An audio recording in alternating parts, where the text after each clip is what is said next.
Welcome back to Coffee and Conversation. Yes, the bad cat is with us this morning, aren't you? Yes, I am. And he's feeling a little sorry for himself because it's been raining lately, and you all know he hates the rain. So he's looking for a little extra love and reassurance. Today, I thought we would do a public service announcement and talk about romance scammers. So it's something I've been seeing a lot on YouTube lately. They've been throwing this into my feed. There is a scam baiter that I follow. It's a channel called Atomic Shrimp.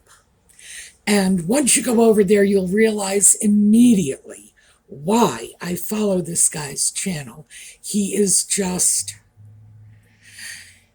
funny, he's intelligent, and he uses the same cultural reference points that I use. So my guess is we are looking at a 70-year-old hyper-intellectual Brit. That's my best guess. So YouTube's been feeding me other scam-related videos. And romance scammers have been cropping up left and right. Ordinarily, I don't spend too much time looking. Are you ready to go? No, I thought he was. I don't spend too much time looking at what's going on those channels. It's just, he's in a mood, in case you hadn't noticed. He's just going to get comfortable here, and it's my job to hold him in place until he feels satisfied. Yes, and I'm just going to hold you like this. But it did bring to mind the fact that romance scams are increasing exponentially these days. And no matter how clever you may think you are, don't think you can't get sucked in to one of these scams. Are you eating my hair? All right, we're going to take a look at an intro. I'm going to get rid of the world's worst cat for a moment. It's hard. He's purring his little brains out, and I hate putting him down when he's purring. But we will be back with romance scams.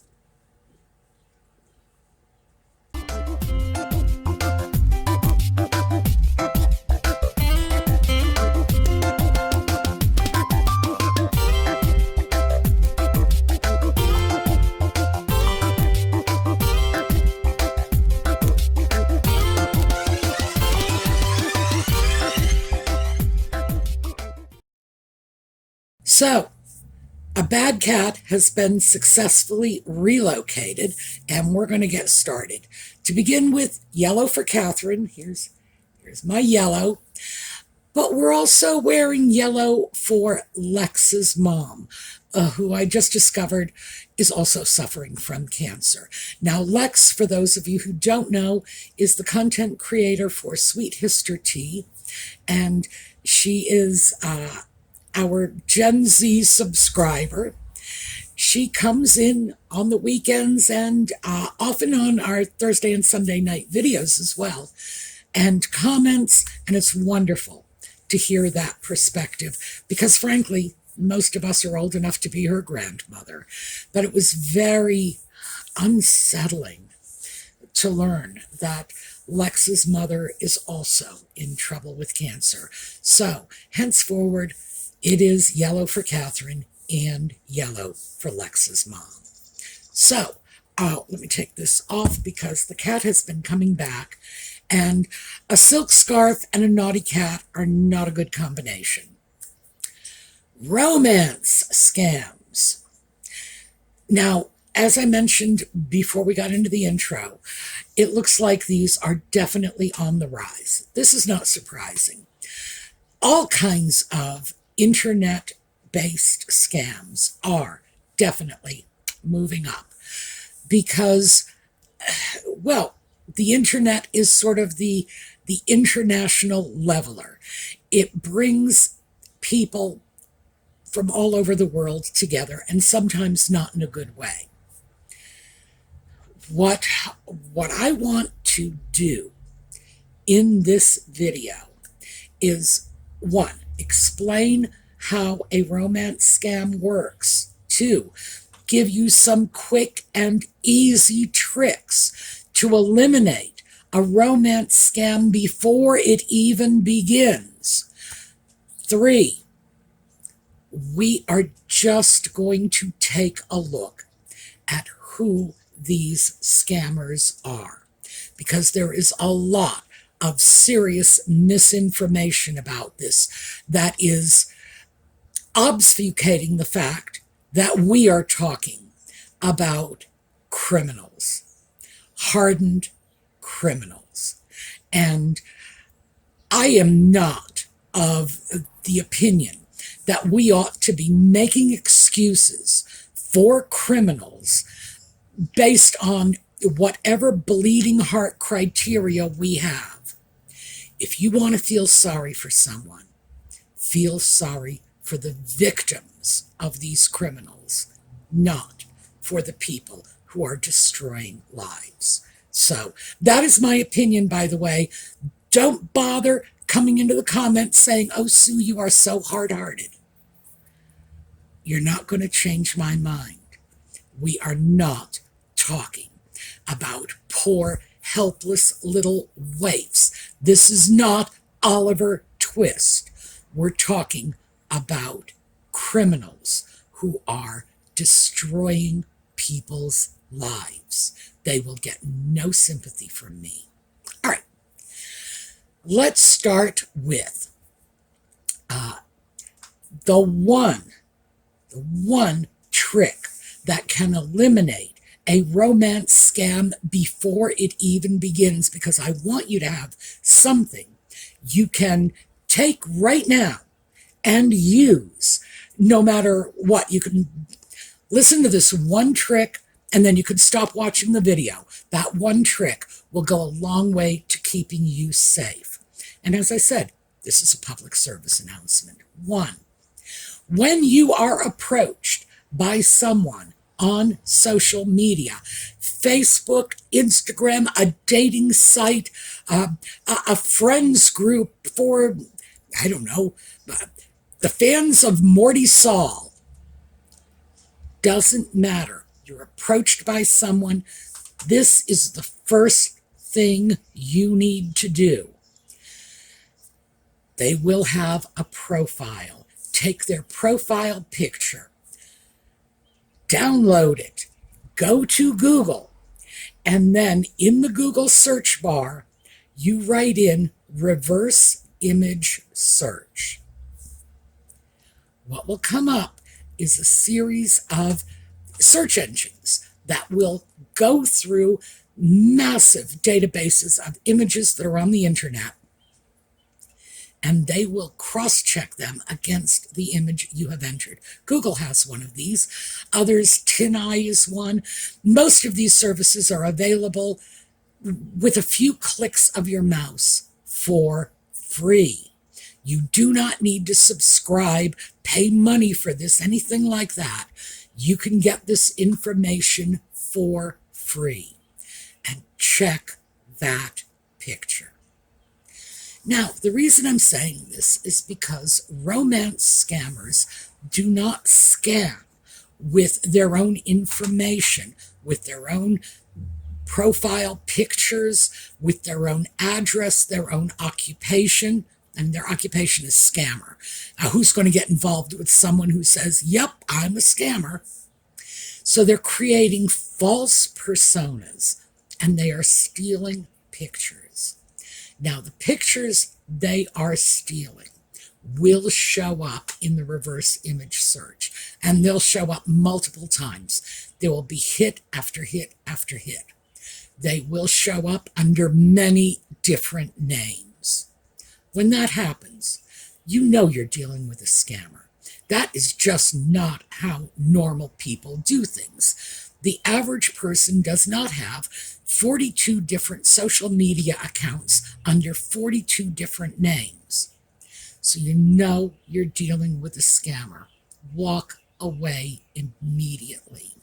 This is like a big red light.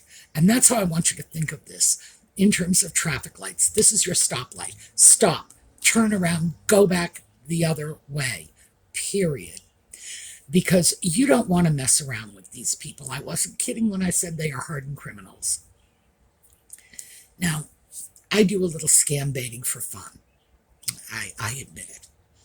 And I go out of my way to make contact with these people, mostly because I loathe them and I want to bring chaos and distress into their lives.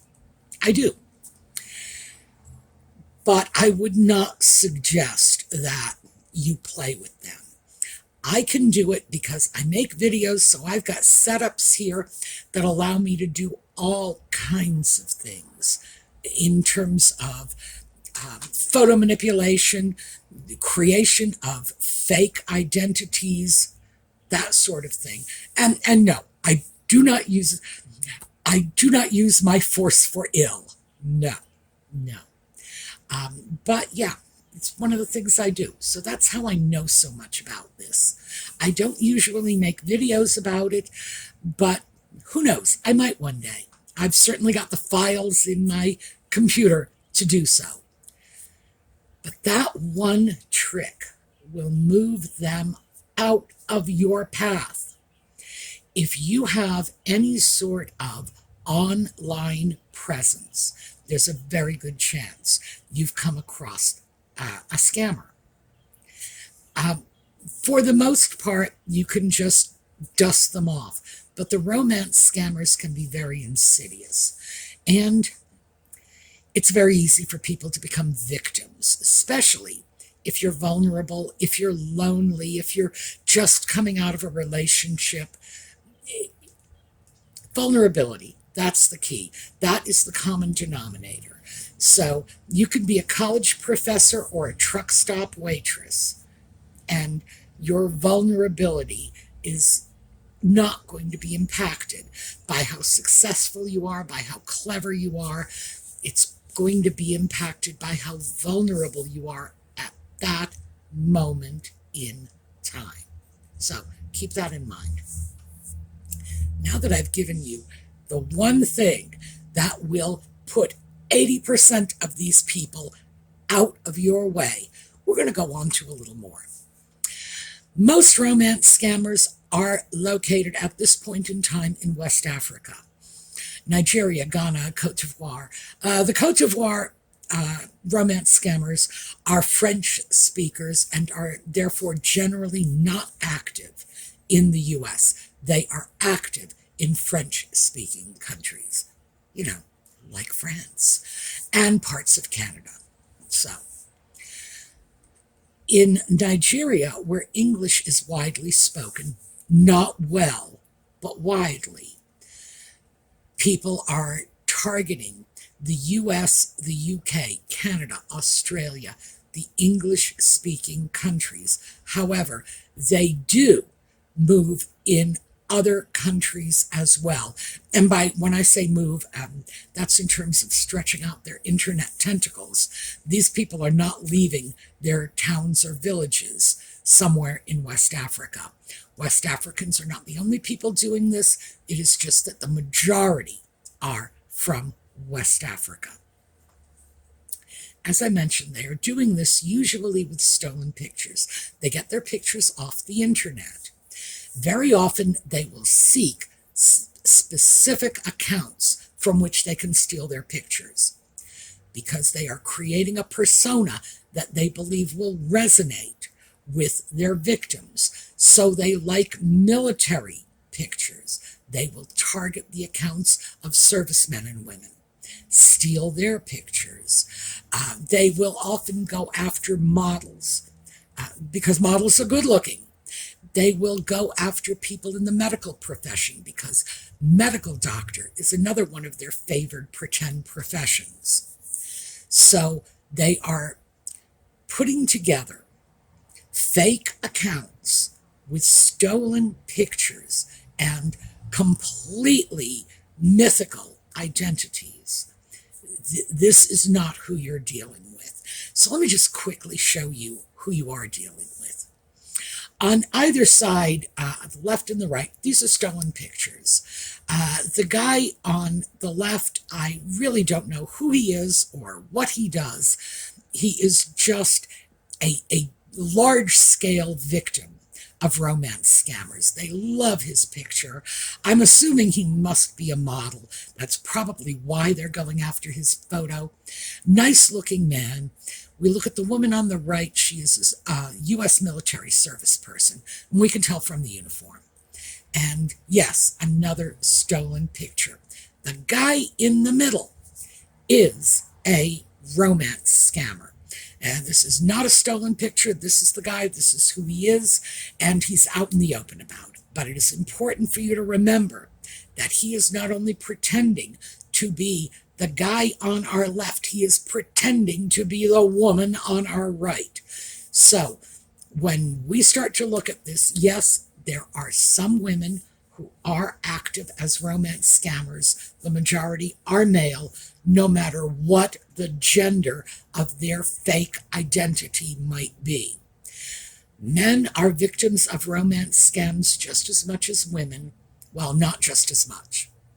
They are victims of romance scams, but the majority of romance scam victims are women, or, and I have to say this, or it is possible the men are underreporting, and that would make a lot of sense. So we may not know the full scope, because certainly we don't know the full scope of the whole picture of romance scam victims. There's a lot of shame and guilt associated with it.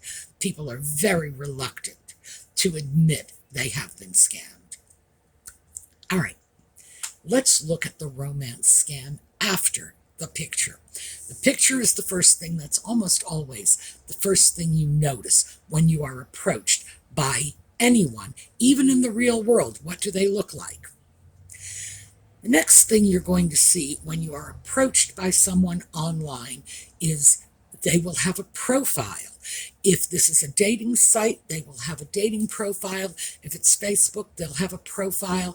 If it's Instagram, they'll have a page. They will usually have some brief blurb somewhere telling you who they are and a little more about them.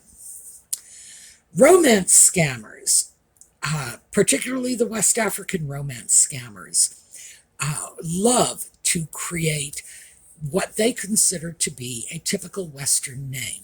They don't understand this. So as a consequence, they will generally come up with names that just don't ring true to us. Things like two first names, Peter John, for example. And we look at that and say, yeah, Peter John what? I would say when you see a combination of two first names or something that very clearly looks like it should be a last name, Kaminsky John, you should stick in the yellow light section of our red light, green light, yellow light paradigm. So stick in the yellow. This is not an indication that this person is a scammer. It is an indication that this person might be a scammer. And the reason that I am personally very sensitive to this issue is because I have a last name that can easily be used as a first name. Here you go, just some famous Hamiltons. And oh, by the way, that's Hamilton Jordan, who was chief of staff in the Carter administration, Hamilton Berger, and we all remember him from the Perry Mason show, and Hamilton Camp, who was an actor and comedian who was very popular in the 60s and 70s. Those are just three I grabbed. Also, let's take a look at this. And here we have Benjamin Franklin, Vivian Lee, and Jesse James. Three people with first names for both their first name and their last name. So it's not unheard of. Oh, and I threw my name out. Well, let me throw my mother's name out. My mother's maiden name was Paul. So about half of my cousins have names like Jeannie Paul or Lawrence Paul. So, yeah, it's not unheard of to have two first names. You know, your first name, your last name, not unheard of, but it should give you pause. And if any more of these trademark scam alerts are coming up, just remember, count them up. If it's too many, walk away. Now, we've got the face, we've got the name. Let's look at other things. Where are they from? If their location is something like Texas, Dallas, you got to know an American didn't write that. Okay? If it's something like Texas, United States, again, there's a good indication an American didn't write that, because Americans will say, I am from Dallas, Texas. They will rarely throw United States unless the circumstances would make that appropriate. And the rest of the world is probably shrugging right now, saying, yeah, that's because Americans are so arrogant. No, it's because the social media platforms are located in the US. So as a consequence, for many, many years, the people using these platforms were all from the US. And I think many of us just got lazy about it. And also, we are not, as a nation, we are not world travelers. We are from a big and diverse country, and we don't tend to travel overseas as much as people in Europe, for example, who have a whole series of small countries within an hour or two drive of their home. That's not how it works for us. So do we identify ourselves as American? No. We will first and foremost identify ourselves as Texans or as Californians or as Bostonians, but as Americans, probably not. So look at that. How is the location worded? Is it worded in the way you would expect it to be? If it's not, that's another sort of yellow flag. Remember, that whole yellow light category. Proceed with caution. Then look at the listed occupation. Right now, and this changes, by the way, these things go up and down.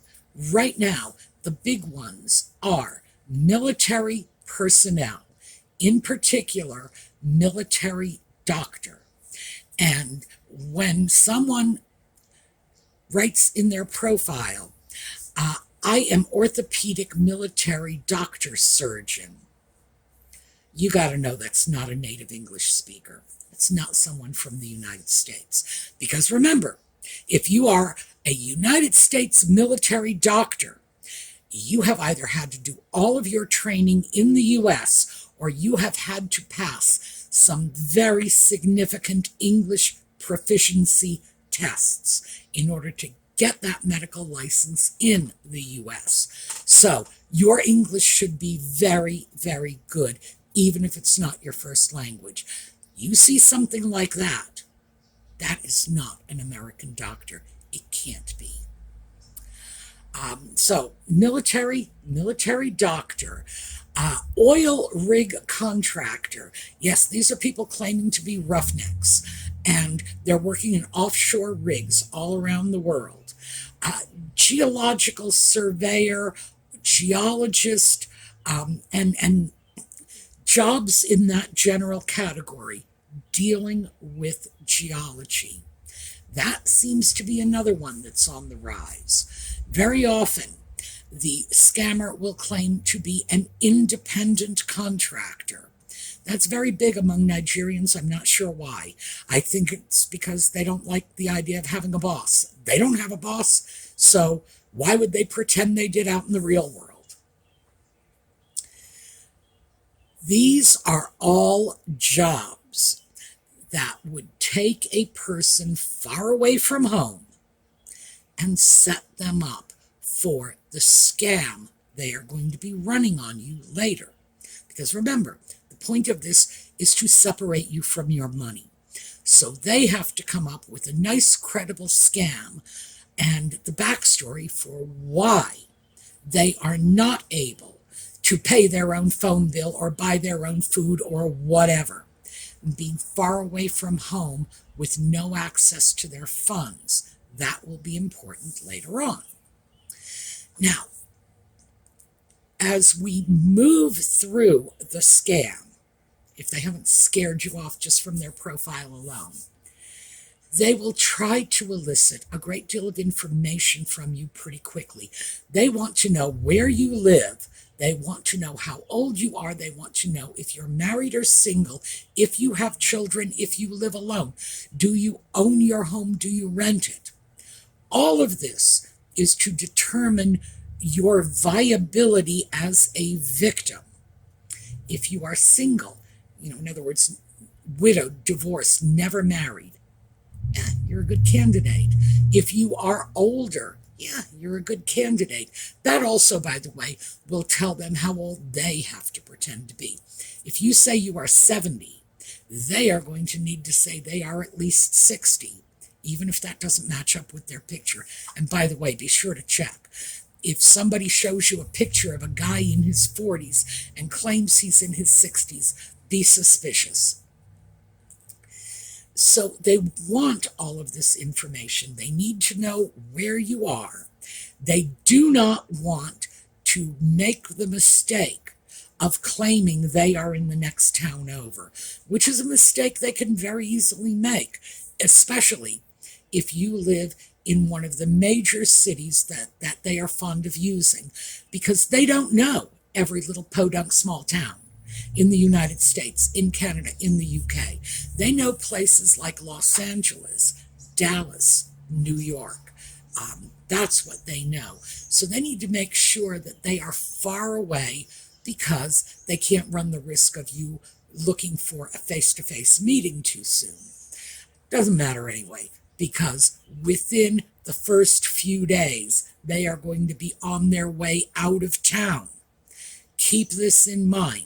A romance scammer will shortly be heading far, far away if they are not already far, far away. Remember our military doctor? He's going to be in Yemen or Syria or somewhere on a peacekeeping mission, right, for the United Nations, because for some reason they think that's how it works. It is not. Your military guy, if you are chatting with someone online who says, I am a member of the United States military, I don't care if he says he's working for the United Nations or anything else. If you are talking to someone and they say, I am in trouble, I'm stuck here, the food is bad, I'm dying, whatever their bizarre story is, you can email the United States Armed Services and check up on this. The United States military, all of the branches, are dedicated to making sure that the friends and loved ones of our service people are comfortable and at ease with the fact that our military is performing its service. If you email someone and say, I am worried about my boyfriend in Yemen, you better believe they're going to take you seriously and they're going to answer your email. So do that first and foremost. Bypass the romance scammer, or perhaps you may even believe this is like your boyfriend. Bypass them right to the military. And frankly, odds are they're going to come back with John who? But that's the next part of the scam. They're out of the way. They're off on an oil rig somewhere. They're off in Yemen. They're off on a geological expedition in South America. And then they will have a crisis, a medical crisis. They'll get hurt and they will need medical treatment.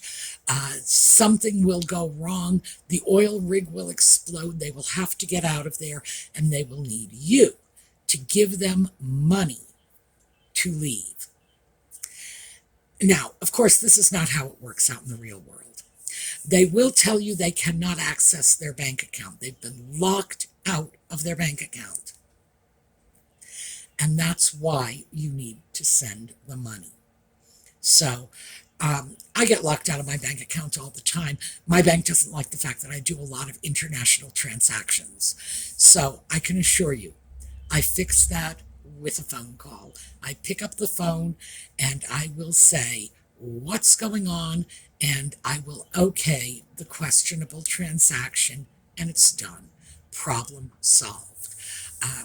I've done business with a great many banks, and I am on the East Coast of the United States. So we're talking about some top-notch banks here. I have never, ever been asked for biometric proof to get into my account. Not at all. They don't even have my biometrics going in. Remember, if they're doing biometrics, it probably means they're taking fingerprints in order to get you to access your account. Well, no.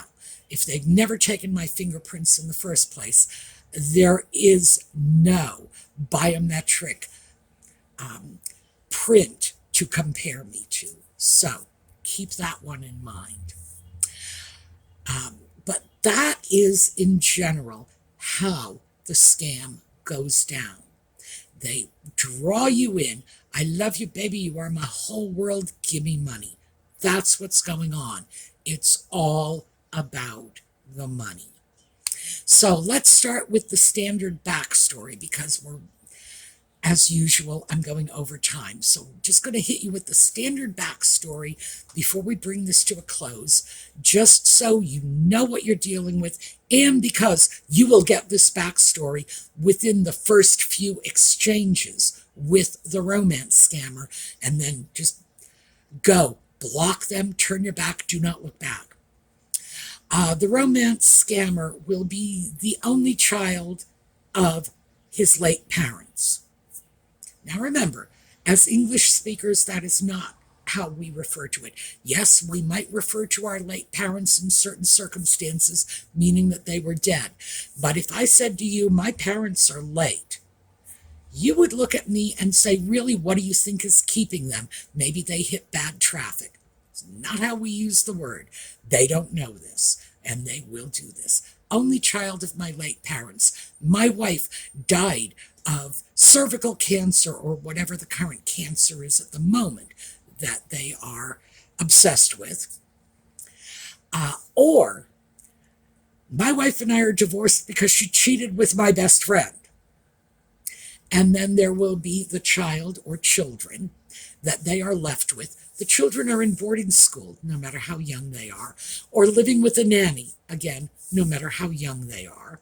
And there are several purposes here.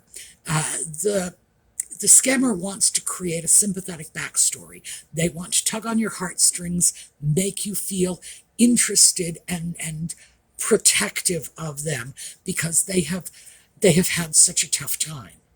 They have children. Some women are very fond of children, and this is a way to tug on your heartstrings again. Also, those children are very convenient. When things go badly, they can have their children allegedly email you. It'll be the scammer, but you'll get this email from a child saying, are you going to be my new mommy? My birthday is coming up next week, and I really want an iPhone. Will you buy me one?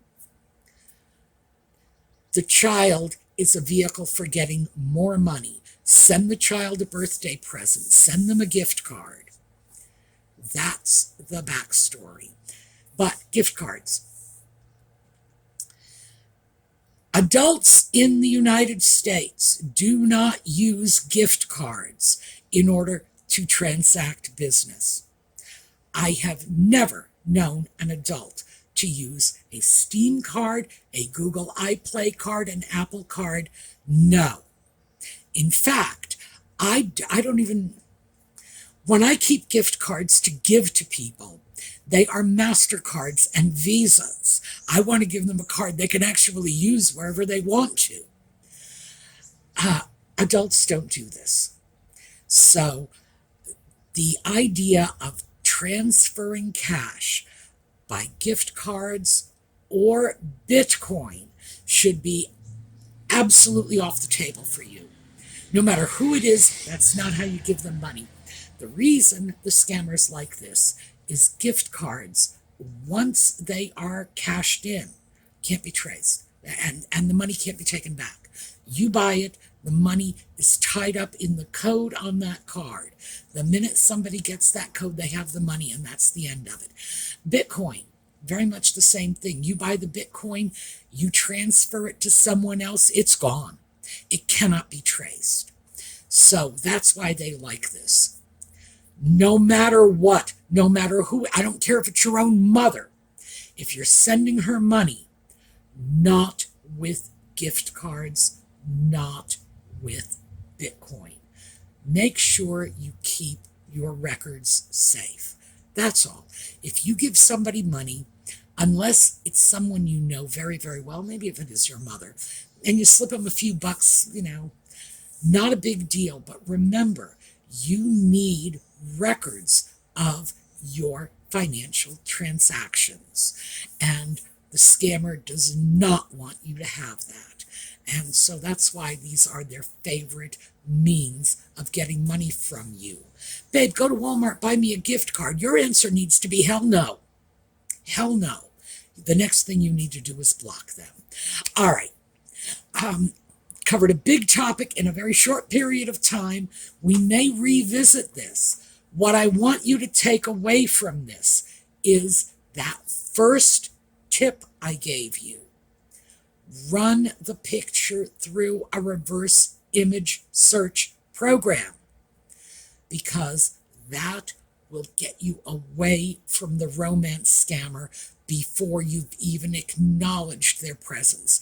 They send you a follow request, you check their picture, you don't like it, goodbye. Block them. Turn your back and walk away. All right, we are going to get back together again tomorrow morning, and in the meantime, have a terrific and scam-free day. I'll see you later.